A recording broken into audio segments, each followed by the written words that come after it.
When you see a headline claiming the Social Security numbers of 300 million Americans were placed on a risky server, it instantly grabs your attention. A whistleblower says this could be one of the biggest security mishaps in U.S. history, and the story is spreading like wildfire across the news. People are worried. Does this mean their Social Security checks might stop, or that their benefits could vanish into thin air? With all the fear-driven headlines, it's easy to imagine the worst-case scenario. But before panic takes over, let's slow down and look at the facts.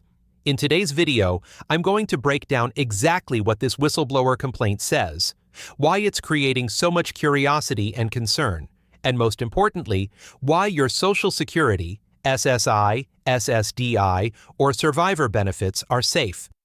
I'll show you step by step, with real examples from history, that while data security issues are serious, they do not threaten your monthly payments. The man at the center of this story is Charles Borges, the Chief Data Officer for the Social Security Administration. He filed a whistleblower complaint saying that staff at the Department of Government Efficiency, also known as DOGE, moved Social Security data to a private cloud server. He accused SSA's Chief Information Officer, Aram Moghadassi, of sidestepping oversight rules and exposing the data to risk. This database is no small thing. It's called Numident, and it contains every Social Security number ever issued, along with names, birth records, and other sensitive details. The allegation sounds alarming because it suggests that 300 million Americans' identities could be at risk. Add to that the fact that a federal judge initially blocked DOGE from handling the data, but the Supreme Court later allowed it, and the story becomes even more dramatic. On top of that, politicians like Senator Ron Wyden are already pointing fingers, blaming leadership choices and linking this to partisan fights. No wonder the headlines have been explosive. When people hear that Social Security numbers, the very foundation of their financial and benefit identity, might be at risk, they naturally start worrying about their benefits. Think about it. Your Social Security number ties you to Medicare, SSI, disability benefits, survivor checks, and even food assistance. If that data is mishandled, people immediately jump to the fear that their payments could stop or that someone else could steal their identity and redirect their benefits. The words used in the complaint, like catastrophic impact and widespread identity theft, fuel that fear even further. We've seen real examples before, such as the Equifax breach that affected 147 million people, or the OPM hack that exposed government employees' personal records. Those events left scars in the public's mind. So when a story like this breaks, recipients instantly connect the dots and ask, does this mean I won't get my next Social Security check? Here's the good news. The Social Security Administration has already made it clear that no data breach has occurred. A spokesperson said they are not aware of any compromise, and the environment where this data was stored is walled off from the internet. That means it's not just floating out there where hackers can grab it. It's behind multiple layers of protection, and only a very small group of senior officials have access. It's also important to separate allegations from proven facts. A whistleblower complaint is like raising a red flag. It's a warning to look closer, but it doesn't mean disaster has actually happened. In fact, government agencies like the IRS, Veterans Affairs, and Medicare have all gone through cloud migrations and internal disputes before, and yet their benefit systems continued operating without disruption. History shows us that data handling controversies are investigated, but people still get their checks. Here's the key point. Your monthly Social Security check does not depend on the Numident database. The system that actually delivers payments runs through the Treasury Department in partnership with SSA. That's a completely separate payment pipeline with its own security and oversight. So even if there were issues with where the data is stored, the machinery that moves money into your bank account or Direct Express card keeps running. We have proof of this from real events. When Equifax was hacked, exposing the personal data of nearly half the country, Social Security payments didn't stop. When credit bureaus, hospitals, and even banks have suffered breaches, benefit systems kept going. The government has firewalls between data identity storage and benefit payment processing. That's why you can rest assured. No whistleblower complaint about a server will ever stop your monthly check. It's crucial to understand the difference between two issues, identity theft and benefit delivery. Identity theft is when criminals use personal details like your SSN to open credit cards or loans in your name. That's a personal financial problem. Serious, but separate from your Social Security benefits.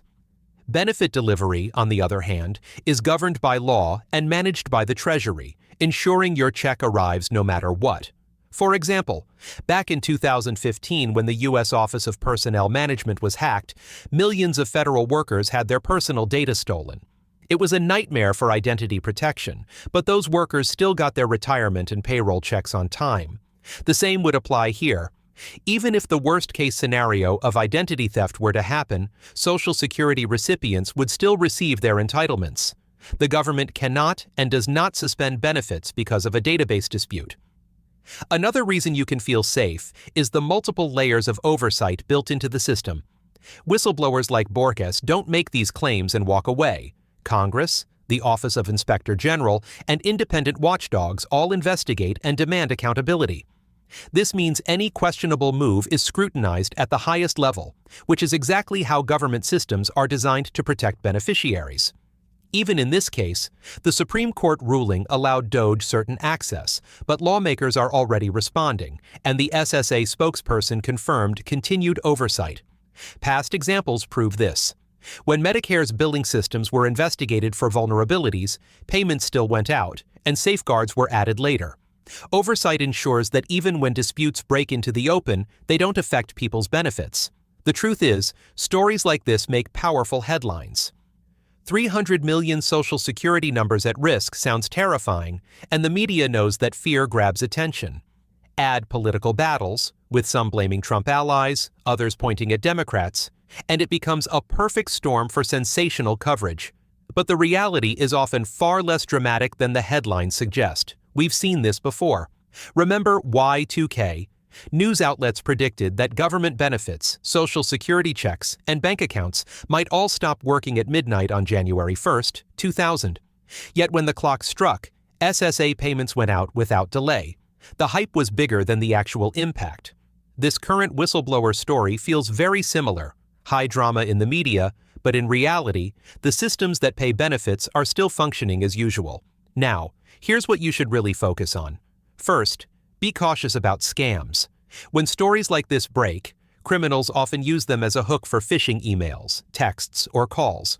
They'll pretend to be from SSA and try to trick you into giving up your bank account or SSN. Remember, the real SSA will never call and threaten to stop your check. Protect yourself by ignoring suspicious calls and by logging directly into your official My SSA account. Second, understand that no action is needed on your part to keep your benefits. Your monthly check is not affected by where the Numident database is stored or who has access to it. But if you're worried about identity theft in general, you can freeze your credit, use two-factor authentication, and monitor your accounts. These are smart precautions, but they are not linked to your Social Security payment system. This story is really part of a bigger trend, the government modernizing its technology. Agencies like SSA, the IRS, and the VA are all moving toward cloud systems and digital tools. Sometimes that process creates conflict. Some experts see risks, others see benefits, and whistleblower complaints are part of keeping those debates honest. But that doesn't mean benefits are suddenly in danger. Look at past disputes. In 2017, Medicare Advantage systems went through major IT battles, but beneficiaries never lost coverage or payments. These internal fights often lead to stronger systems, not weaker ones. So in the long run, the fact that someone like Borges is raising concerns may actually make Social Security data more secure, while the benefit payments you rely on remain steady. So let's circle back to the big question. Will this whistleblower complaint affect your Social Security, SSI, or SSDI checks? The clear answer is no. The system that delivers benefits is separate from the system being debated, and your monthly payments are protected by law, oversight, and decades of proven safeguards. Yes, this is an important news story, and yes, data security should always be taken seriously. But you don't need to lose sleep over it. Your check will arrive on schedule. Stay smart about protecting your identity, but don't panic over headlines. If you found this breakdown helpful, make sure to like this video, subscribe to Social Security Post for more updates, and drop a comment below. Do you think the government should move Social Security data to the cloud or keep it locked down? I'd love to hear your thoughts. And remember, your benefits are safe.